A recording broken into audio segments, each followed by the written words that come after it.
हर हर महादेव। मैं पंडित विभा मिश्रा आज नाग पंचमी पर आप सभी को शुभकामनाएं देते हुए एक ज़रूरी पोस्ट पर मैं आज वीडियो बना रही हूँ। एक भैया जी हैं, उन्होंने बहुत अच्छा पोस्ट डाला आज। उसमें उन्होंने ये पूछा कि नाग पंचमी पर आप सभी लोग कि यहाँ किस किस प्रकार से पूजा होती है, क्या किया जाता है। और भैया जी छत्तीसगढ़ से हैं, तो उन्होंने अपनी भी परंपरा को बताया है। तो मुझे बहुत अच्छा लगा। मुझे लगा कि नाग पंचमी की पूजा के विषय में थोड़ा सा हम विस्तार से आप लोगों से चर्चा करेंगे। तो जैसा कि मैं जो है कहना चाहती हूँ कि आप सभी जानते हैं कि हमारा देश भारत देश कृषि प्रधान देश है और प्रकृति का पुजारी है। हमारे यहाँ जितने भी भगवानों की पूजा होती है ना, उस सब का प्रकृति से बहुत गहरा जुड़ाव है और कुछ ना कुछ बहुत अच्छा संबंध है। जिस तरीके से हम पर्यावरण की सुरक्षा के लिए तरह तरह के पेड़ पौधों की पूजा करते हैं, केला है, पीपल है, बरगद है, माँ तुलसी हैं, शीतला माता का वास हम नीम के पेड़ में मानते हैं। तो बहुत तरह के वृक्षों की पूजा जब हम करते हैं तो हमारा पर्यावरण का संवर्धन होता है। उसी प्रकार से हमारे यहाँ सभी तीज त्योहारों में, सभी विशेष पर्वों पर बहुत महत्व दिया जाता है प्रकृति से जुड़ी हुई चीज़ों का। उसी में जीव जंतु भी आते हैं। उसमें एक जीव हमारे जो आते हैं वो नाग देवता भी हैं, जो सांपों की कई प्रजातियों में होते हैं। उनको नाग देवता की पूजा विशेष तौर से हम लोग आज करते हैं और उनको नाग पंचमी के रूप में मनाते हैं। जब पहले हमारा देश खेती किसानी पर ही निर्भर था, तो एक मान्यता थी कि सावन भादों के मास में जब बारिश अधिक होती है और बिलों में सांप की जो बॉबी होती है, बिल होता है, उसमें जब पानी भर जाता है तो सभी सांप बाहर आते हैं। उनसे मनुष्य अपने आप को असुरक्षित महसूस करता था। तो एक ऐसी मान्यता, एक परंपरा थी कि दूध और लावा, धान का लावा उनके सामने रख दिया जाए तो वो खा पी कर चुपचाप चले जाते हैं।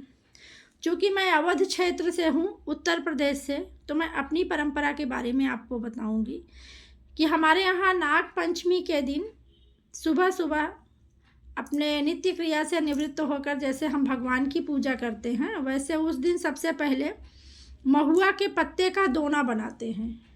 इस तरह से आकार में दोना बनाते हैं।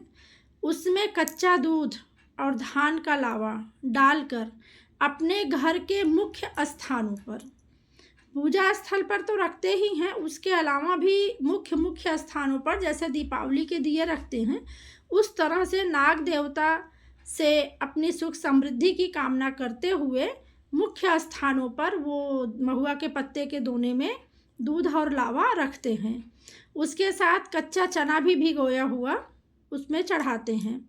और सांपों के बिल घर के आसपास कहीं होते हैं, वहाँ भी रखते हैं।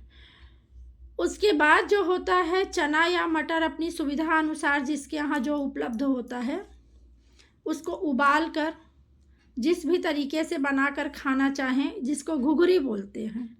इस दिन का विशेष भोजन, नाश्ता बोलेंगे, घुघरी ही होता है।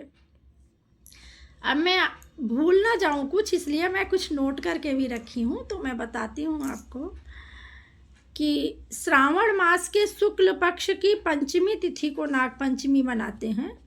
इसमें जो हमारा धार्मिक महत्व है वो तो आप सभी जानते हैं। चूँकि पूरा श्रावण मास भोले बाबा का दिन है, महादेव का दिन है।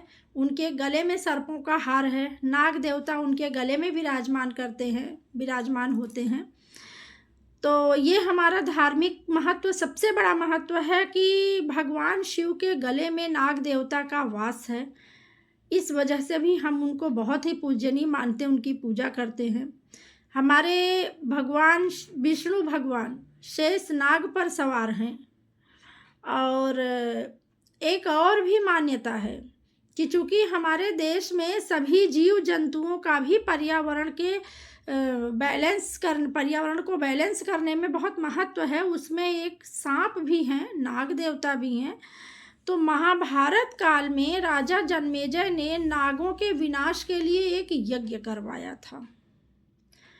उससे प्राकृतिक असंतुलन भी हुआ, जिसके कारण लोगों को ये महसूस हुई, आवश्यकता महसूस हुई कि नागों का संरक्षण संवर्धन भी करना ज़रूरी है। तो जीव जंतुओं के प्रति जो संरक्षण की भावना है, उसके लिए भी एक दिन निश्चित किया गया, नाग पंचमी का दिन, कि कम से कम यदि एक दिन लोग नागों की पूजा करेंगे, नागों के नाम से करेंगे सारी चीज़ें, तो इंसान के मन में जीव जंतुओं के प्रति एक संरक्षण की भावना भी आएगी। पर्यावरण से इसका बहुत गहरा नाता है। और बाकी इसके पहले के वीडियो में मैंने आपको बताया भी है कि त्यौहार को मनाने का जो अलग तरीका है, गुड़िया खेलने का और तरह तरह के खेल खेलने का, वो सब तो है।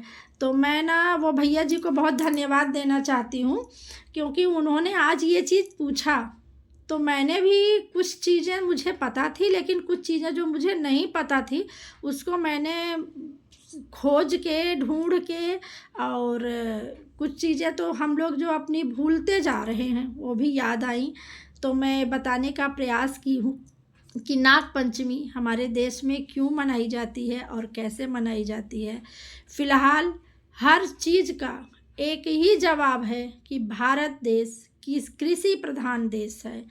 पर्यावरण की सुरक्षा हमारा दायित्व है, हमारा नैतिक कर्तव्य है, और जीव जंतुओं का संवर्धन बहुत ही आवश्यक है प्रकृति की संतुलन के लिए, जिसमें सभी जीव अपने आप में बहुत ही महत्वपूर्ण हैं।